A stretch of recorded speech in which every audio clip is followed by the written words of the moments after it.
নমস্কার বন্ধুরা, আজকে নিয়ে আইছি তোমরা সঙ্গে একটা রেসিপি। সেটা হলো চিকেন দরবারি রেসিপি। নামটা একটু অন্যরকম হইলেও খেতে কিন্তু সত্যি অসাধারণ হয়েছে। প্রথমে নিয়ে নিলাম একটি পাত্রে মৌরি, জিরে, ধনে, এলাচ, দারচিনি, গোলমরিচ, কাজু বাদাম আর আলমন্ড। সামান্য একটু গরম করে মশলাগুলো গুঁড়ো কইরা নিছি।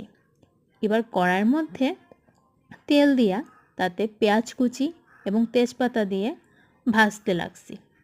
পেঁয়াজগুলো যখন লাল লাল হয়ে আইলো তখন তেলের মধ্যে সামান্য একটু জল দিয়া তাতে হলুদ, লবণ এবং গুঁড়ো করে রাখছি যে ভাজা মশলা ওইগুলা এবং আদা রসুন শুকনো লঙ্কা পেস্ট দিয়া একটু সময় নাড়াইয়া নিছি।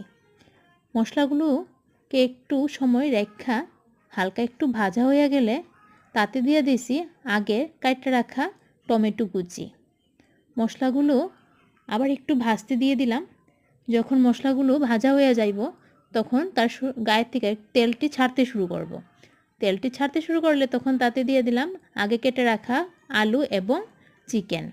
এই চিকেনগুলোকে কড়াইয়ের মধ্যে একটু সময় ভালো করে নাড়াইয়া দিয়ে কষানোর জন্য ঢাইকা রাখা হয়েছে।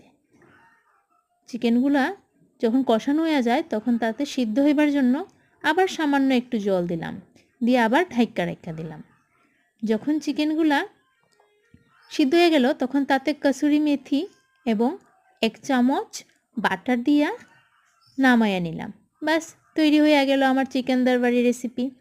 প্রত্যেক দিনের একঘেয়েমি চিকেন কষার থেকে একটু সইরাই এমন ধরনের রান্না করে দেখো, ভাত বা রুটি হাত চারটা চারটা খাইতে লাগবো।